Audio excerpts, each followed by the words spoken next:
Guys welcome back to my channel. So যেটা তোমরা অনেকদিন ধরে আমাকে কমেন্ট করছো যারা তুমি কিভাবে সন্ধ্যা পুজো করো, কিভাবে সকালের পুজো করো, সেটা দেখাও আমাদেরকে। তো আমি আজকে সন্ধ্যা পুজোটা আমি কিভাবে করে থাকি সেটা তোমাদের সাথে শেয়ার করছি। নেক্সট কোনো একটা ভিডিওতে আমি সকালবেলা কিভাবে পুজো করতে থাকি সেটা আমি তোমাদের সাথে শেয়ার করবো। তো বেশি কথা না বলে চলো ভিডিওটা শুরু করা যাক। আর ব্যাপারটা যে আমি ভিডিওটা হয়ে যাওয়ার পর ইন্ট্রোটা নিচ্ছি, যেটা একদম অনেস্ট আমি স্বীকার করে দিচ্ছি। তো বেশি কথা না বলে চলো ভিডিওতে যাওয়া যাক। তো সবার প্রথমে তোমাদেরকে সকালবেলার একটা ক্লিপিংস আমি শেয়ার করে দিচ্ছি, কারণ সকালবেলা আজকে ঠাকুরকে না খুব সুন্দর লাগছিলো। তো আমি আগে থেকে ভেবেই রেখেছিলাম যে আমি ভিডিওটা করবো, তার জন্য সকালবেলা সব ঠাকুরের একটা ছোট্ট ক্লিপিংস তোমাদের সাথে শেয়ার করে রাখছি। তো এবার আসছি মেন ভিডিওতে। তো মোটামুটি এরকম একটা টাইমে আমি সন্ধ্যা দিতে আসি, কারণ আইফোনে যেহেতু ভিডিওটা হচ্ছে জন্য প্রচণ্ড বেশি বিকেল মনে হচ্ছে, কিন্তু অতটা বিকেল ছিল না, সন্ধ্যা অলরেডি নেমে গেছিলো। তো সবার প্রথমে আমি জায়গাটাকে একটুখানি পরিষ্কার করে নিই, দেন আমি ওখানে বসে ফার্স্টে গঙ্গাজল ছিটিয়ে নিই। গঙ্গাজল ছিটিয়ে নেওয়ার পর যেটা মেন কাজ থাকে, মানে প্রথম কাজ আমি যেটা করি সেটা হচ্ছে প্রদীপ ধরিয়ে নেওয়া।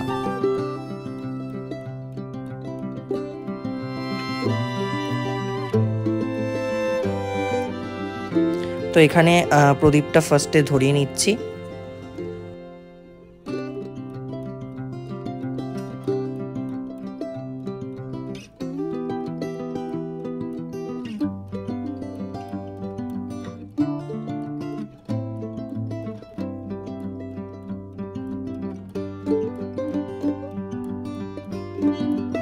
তারপর এই গালা ধূপটা আমি ইউজ করি প্রত্যেক বৃহস্পতিবার, শনিবার, মঙ্গলবার আর সোমবার, এই 4 দিন করে।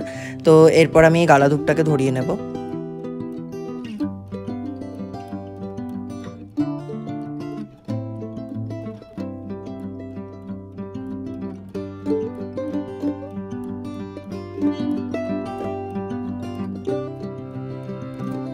এবার আমি একবার ছোট্ট করে প্রত্যেকটা ঠাকুরের একটা সাজ আমি শেয়ার করে দিয়েছি। যেহেতু প্রচণ্ড গরম, ঠাকুরকে স্বাভাবিকভাবে কোনো গয়নাগাটি কিচ্ছু পরাইনি, এবং যতটা হালকার উপরে ঠাকুরকে রাখা যায় সেভাবেই রেখেছি, এবং গোপাল বাকি সমস্ত ঠাকুরকে সেভাবে রাখা হয়েছে। আর এখানে গোপালের চরণের ফুলগুলো হয়তো তোমরা দেখতে পাচ্ছ, কারণ গোপাল প্রত্যেক দিনই এসিতে চলে যায় শোয়ার জন্য দুপুরবেলা করে, তো যার জন্য দেখতে পাচ্ছ না। এরপর আমি শাক বাজিয়ে নেব।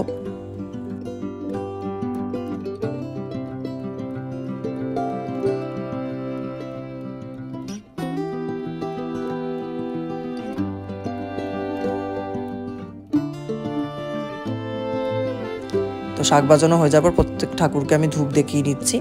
ধূপ দেখানোর পর এবার আমি চলে যাব তুলসী তলাতে প্রদীপ দেখাতে।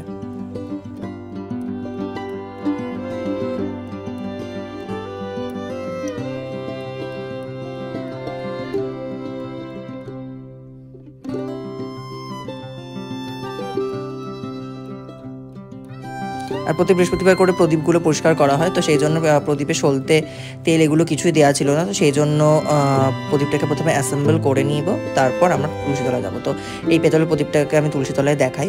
তো প্রথমে প্রদীপের মধ্যে সলতে দিয়ে দেবো, এবং যেটা এর বলার তো কিছু থাকে না, তোমরা সবাই জানো, তো সলতে দিয়ে নেবো, এবং তারপর আর কি তেল দিয়ে আমরা প্রদীপটাকে রেডি করব।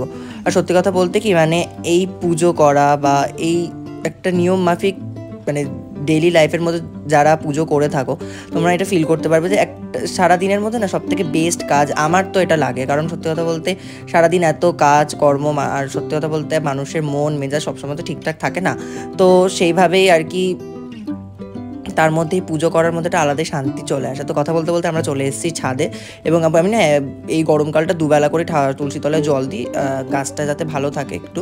এখানে ঠাকুরকে প্রদীপ দেখিয়ে নিয়েছি, তুলসী মাকে প্রদীপ দেখিয়ে নেওয়ার পর এখানে সূর্যদেবকে যে ফুলটা দেওয়া হয় সেটাও আমি আর কি নিয়ে নিয়েছি, নিয়ে মানে এগুলো সব পরিষ্কার করে দেন প্রদীপটাকে নামিয়ে দিয়ে, কারণ আমি প্রদীপটা রাখি না, শুধুমাত্র শনিবার করেই মাটির প্রদীপ এখানে রাখা হয়, তো তারপর নিয়ে নিচে চলে আসি। তো এবার আমি ঠাকুরকে খেতে দেবো, তার জন্য ঠাকুরের থালাগুলো পরপর পরপর সুন্দর করে সাজিয়ে নিয়েছি। থালা গ্লাস যেগুলো যেগুলো আছে এগুলো সুন্দর করে সাজিয়ে নেওয়া হচ্ছে।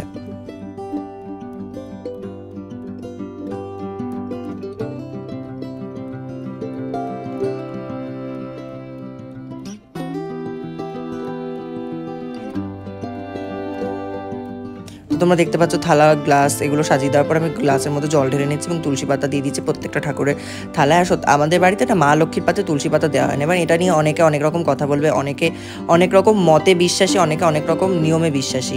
তো আমি মনে করি যেই নিয়মটা প্রথম থেকে পালন করে এসেছো সেই নিয়মটাকেই পালন করা উচিত। আমি যখন মা দুর্গার ভোগের ভিডিও পোস্ট করি, যখন আমি মা দুর্গার পাতে তুলসী পাতা দেওয়া থাকে, তো আমাকে অনেকেই কমেন্ট করেছিলে যে মা দুর্গার পাতে তুলসী দিতে নেই, অনেকেই কমেন্ট করেছে। কিন্তু সত্যি কথা বলতে না, মানে এক একজন এক এক রকমভাবে জিনিসটাকে বিশ্বাস করে। আবার অনেকে বলে যে না তুলসী পাতা দেওয়া যায়। তো এক একজন এক এক রকমভাবে মাকে পুজো করে। তো আমি মনে করি কারোর কথায় বা কারোর ওপিনিয়নে নিজের পুজোর যে ভাব বা নিজের যে নিয়ম সেটা কোনো সময় চেঞ্জ করো না। যেটা তুমি প্রথম থেকে করে এসেছো সেটা তুমি প্রথম থেকে করে আসো। কারণ সত্যি কথা বলতে মানুষ অভ্যাসের দাস, এবং আমার মনে হয় যে যেই অভ্যাস বা যে নিয়ম মাফিক তুমি ভগবানকে পুজো করেছো, ভগবানও তোমার থেকে সেইভাবেই পুজোটা নিতে অভ্যস্ত। এবার হঠাৎ করে যদি কারোর কথায় তুমি সেই পুজোর নিয়ম নকল করো বা পুজোর নিয়ম চেঞ্জ করে দাও, আমার মনে হয় যে ভগবানেরও সাথে খুব মানে কি বলো ওটাকে, মানে ভগবানেরও তাতে খুব অসুবিধে হয়। তো সেটাই আমি বিশ্বাস করি। তো এখানে আমি প্রদীপ, ধূপ, ফুল, পাখা, জলশঙ্খ প্রভৃতি সমস্ত কিছু দিয়ে আরতি করে নিচ্ছি ঠাকুরকে।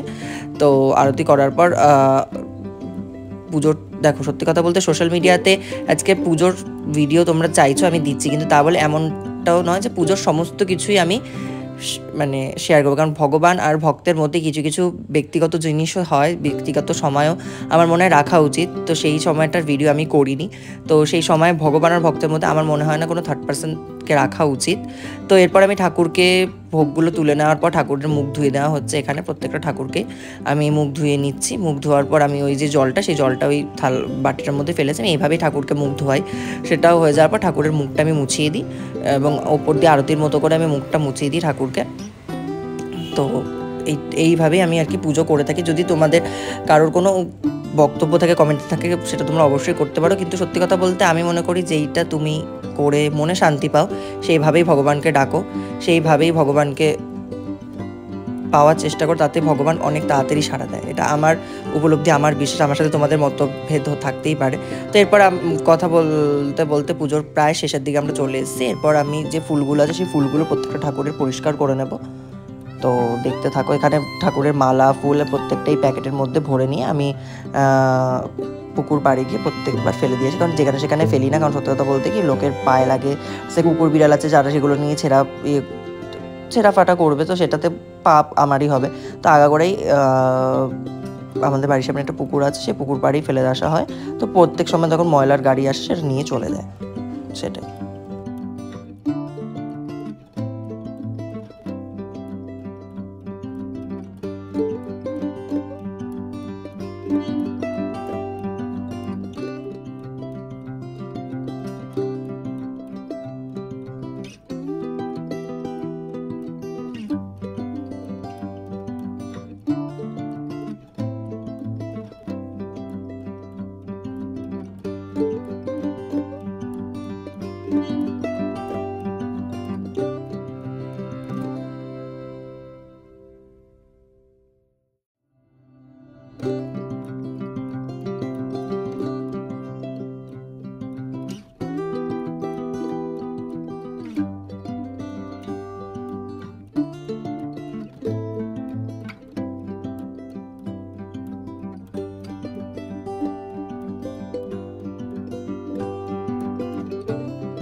তো কথা বলতে বলতে ফুল পরিষ্কার করে নিয়েছে। আর এখানে ঠাকুরের গয়নাগুলো খুলে রাখা হচ্ছে। গয়না তো এখন কিছু পরানো হচ্ছে না, কিন্তু কিছু কিছু বেসিক জিনিস কিছু কিছু ভগবানকে না দিলেই নয়। যেমন হচ্ছে গোপালের বাঁশি, মহাদেবের বেলপাতা এবং রুদ্রাক্ষের মালা, এগুলো একদম তাদের কাছে না দিলেই নয়। তো সেই জিনিসগুলোই দেওয়া হয়। বাদবাকি কোনো ঠাকুরকে কোনো গয়না পরানো হয় না। এখানে গুরুদেবকে রাতের জন্য জল দিয়ে দেওয়া হচ্ছে। এরপর এখানে আমি প্রত্যেক যেই গরমকালটা আমি এটা খুব মেনটেন করছি, যেটা তোমরা ভিডিও দেখলে বুঝতে পারবে। যে জলটা থাকে জলের মধ্যে একটা গামছা ভেজাতে দিই, তারপর গোপালের যে খাট আছে সেগুলো পেতে নেওয়া হয় এবং গোপালকে বসিয়ে দেওয়া হয়। এবং আমি প্রত্যেক দিন না রাতে শোয়ানোর আগে যখন খুব গরম পড়ে গোপালের গাটা মুছিয়ে দিই, কারণ সত্যি কথা বলতে ও তো ছোটো। এবার আমার মনে হয় যে আমাদেরও যেরকম কষ্ট হয় ওরও সেরকম কষ্ট হয়, সেই জন্য আর কি ওর গাটা মুছিয়ে দিই ভালো করে, যতটা সম্ভব আর কি চেষ্টা করে সুন্দর করে মুছিয়ে দিই। ভন্টুরও গা মুছিয়ে দেওয়া হয়, ছোটো গোপুরও গা মুছিয়ে দেওয়া হয়, সেটা তোমরা ভিডিওতেই দেখতে পাবে।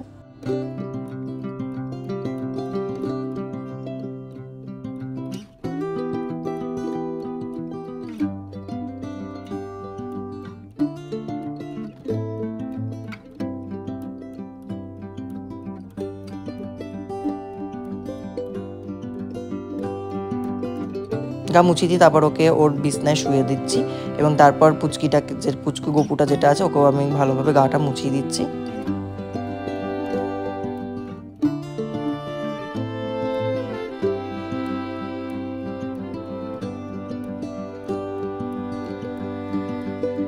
এবার গা মোছানোতেই শেষ না, আমি না প্রত্যেকদিন এই নাইসিল কুল পাউডারটা ওর গায়ে লাগিয়ে দিই, যাতে একটু অন্ততপক্ষে আরামেও শুতে পারে।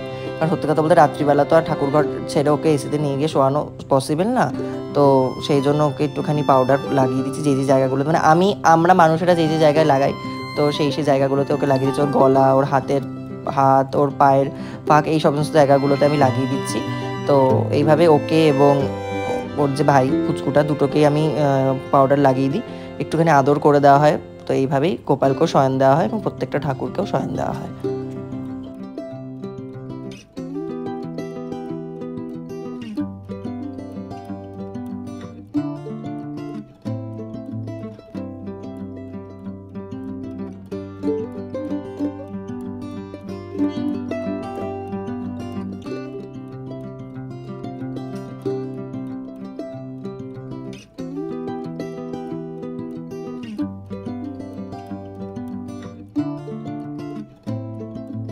এবার গোপালের মশারি টাঙিয়ে দেওয়া হয় এবং ঠাকুরের লাইট নিভিয়ে দেওয়া হয় এবং একটা ছোট্ট আলো আছে, আমি মনে করি ঠাকুরকে একেবারে অন্ধকারে রাখা উচিত না, যার জন্য এই ছোট্ট আলোটা জ্বালিয়ে দেওয়া হয় এবং পর্দাটা টেনে দেওয়া হয়। তো এইভাবেই আমি আমার সন্ধ্যার পুজো কমপ্লিট করি। তো আজকের ভিডিওটা এতটাই, আশা করি ভিডিওটা তোমাদের ভালো লাগবে, তোমাদের যথেষ্ট ইনফরমেটিভ ভিডিও বলে মনে হবে। কিন্তু ব্যাপারটা যেটা হচ্ছে, আমি একটা কথা বলে দিই, কোনো বেসিক নিয়ম মেনে আমি কিন্তু পুজো করি না। আমার মনে যেটা চায় সেটাই আমি করি, কারণ সত্যি কথা বলতে আমি মনে করি ভগবানের যেটা তোমার থেকে দরকার সেটা তোমার মনের মধ্যে ভগবান দিয়ে সেইভাবে সবটা করিয়ে নেবে। এই যে গোপালকে পাউডার লাগানো, যেটা অনেকেই করো না, কিন্তু আমি করি, কারণ আমার মনে হয় যে সত্যি কথা বলতে আমরা মানুষরা যেভাবে গরমে সাফার করি সেভাবে হয়তো গোপালও সাফার করে। তো সেই জন্য পাউডার লাগানো, গাটা একটু মুছিয়ে দেওয়া, যেহেতু একদম ছোট, কারণ গোপাল আমাদের কাছে সবসময়ই ছোট, একটা বাচ্চার সমান দেবতা, তো সেটাই জন্যই। আর এই হচ্ছে কথা। তো আশা করি ভিডিওটা তোমাদের ভালো লাগলো। তো যদি চ্যানেলে নতুন হয়ে থাকো অবশ্যই চ্যানেলটাকে সাবস্ক্রাইব করতে, পাশে থাকা বেল আইকনটা প্রেস করে দিও। আর ভিডিওটা ভালো লাগলে লাইক, কমেন্ট, শেয়ার করতে ভুলো না। নেক্সট কি টপিকের উপর ভিডিও দেখতে চাও অবশ্যই আমাকে কমেন্ট করে জানাও এই ভিডিওর নিচে। যে ভিডিওর টপিক আমি বেশি কমেন্টে পাবো সেই ভিডিও নেক্সট আসতে চলেছে। তো দেখা হচ্ছে next video. Till then by.